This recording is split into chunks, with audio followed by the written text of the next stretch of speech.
আমরা নামাজের মাধ্যমে বয়ান করি, নামাজের মাধ্যমে ডাকি আল্লাহকে, আল্লাহ আপনি বড়, আপনি বড়, আপনার বড় আর কেউ নাই। মুয়াজ্জিন সাহেব মসজিদের মাধ্যমে যখন আযান দেয়, আল্লাহু আকবার, আল্লাহু আকবার, আল্লাহ বড়, আল্লাহ বড়।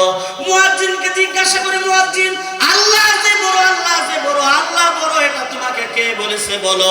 মুয়াজ্জিন সাহেব বলে, আল্লাহ বড়, আল্লাহ বড়, আল্লাহ বড়। তারপরে বলে, আশহাদু আল্লা ইলাহা ইল্লাল্লাহ, আল্লাহ বড়, আল্লাহর ব্যতীত আর কেউ নাই। দুনিয়ার মাধ্যমে সাজদা দিতে হলে আল্লাহকে দেওয়া লাগবে, ঘর বানাইতে হলে আল্লাহর ঘর বানানো লাগবে। আল্লাহর ঘরটা যদি কেউ নির্মাণ করতে পারে, আল্লাহ পাক তাকে বলে, কিয়ামতের দিন তুই আমার বন্ধু, তোকে বন্ধু হিসাবে ঘোষণা দিলাম। জোরে বলুন সুবহানাল্লাহ। আমরা কে কে আল্লাহর বন্ধু হইতে চাই? দুইটা হাত উঠাই। আল্লাহ বলেন, কিয়ামতের দিন বন্ধু হিসাবে কবুল করব। নারে তাকবীর। আর পরে মুয়াজ্জিন সাহেব বলে, লা ইলাহা ইল্লাল্লাহ, আশহাদু আন্না মুহাম্মাদ, লা আশহাদু আল্লা ইলাহা ইল্লাল্লাহ। এরপরে বলে, ওয়া আশহাদু আন্না মুহাম্মাদান আবদুহু ওয়া রাসূলুহু। ফাইনাল আমাদের আল্লাহু আকবার, আশহাদু আল্লা ইলাহা ইল্লাল্লাহ, আশহাদু আন্না মুহাম্মাদার রাসূলুল্লাহ। ওই মুয়াজ্জিন সাহেব ডাইকা ডাইকা বলে, আল্লাহ যে বড়, আল্লাহ ব্যতীত আর কেউ নাই। এই কথাটা আর কেউ বলছে না, এই কথাটা বলছে বিশ্বনবী সাল্লাল্লাহু আলাইহি ওয়াসাল্লাম। মানুষ জিজ্ঞাসা করে, মুয়াজ্জিন সাহেব বিশ্বনবী সাল্লাল্লাহু আলাইহি ওয়াসাল্লাম বলেছে আল্লাহ ছাড়া বড় আর কেউ নাই, আল্লাহ ব্যতীত আর কেউ নাই, সাজদা আল্লাহকে দিতে হবে। নবী বলেছেন, আমরা যদি সাজদা দেই তাহলে আমাদের ফায়দা কি হবে? আল্লাহকে বড় মানতে গেলে আমাদের কি করতে হবে?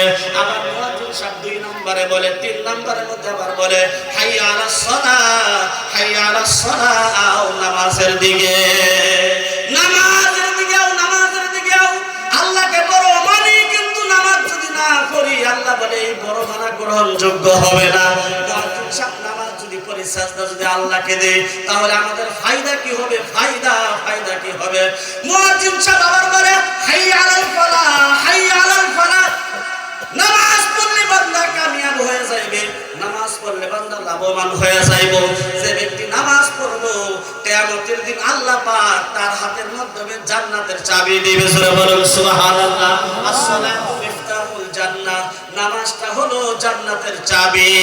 যে ব্যক্তির কাছে নামাজ নাই, তার নসিবে জান্নাতের দরজা খুলবে না।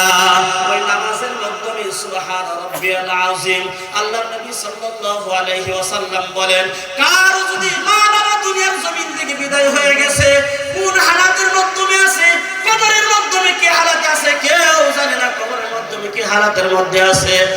বান্দা যদি, কোনো ব্যক্তি যদি সন্তান হইয়া, আমি আবার বলছি, সন্তান হইয়া যদি কোনো ব্যক্তি তার মা বাবার কারণে সুবহান রাব্বিয়াল আলার বিনিময় জায়গা যদি বানায় দিতে পারে, আল্লাহ পাক তার মা বাবার কবরটাকে জান্নাতের বাগিচা বানায় ফেলে। এটা হলো আল্লাহর ঘর। ওই আল্লাহর ঘরের জন্য আমি বলবো যে আপনার মা বাবার জন্য, ওই যুবক যে যুবক মা বাবাকে মহব্বত করতো, মার জন্য ঈদের দিন দুঃখে দুঃখে কান্দে, মার বিছানার দিকে তাকাইয়া মহব্বতে কান্দে। মা বিছানায় নাই, আব্বা বিছানায় নাই, বাবা যদি থাকতো বিছানায় শুয়ে থাকতো, বাবা যদি থাকতো আমাকে জুমার নামাজের মাধ্যমে নিয়ে যাইতো, বাবা যদি থাকতো আমাকে ঈদে নিয়ে যাইতো, মা যদি থাকতো তাহাজ্জুদ নামাজ পড়ে আমার জন্য দোয়া করতো।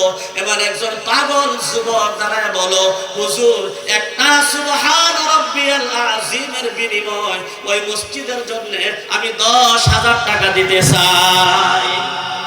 মা বাবার কবরটাকে যাতে আল্লাহ পাক জান্নাতের বাগান বানায় ফেলে। আল্লাহ বলছে, যুবক তোর মা বাবার কবরটা জান্নাতের বাগিচা হয়ে যাবে। শুধু তাই নয়, মসজিদের নির্মাণ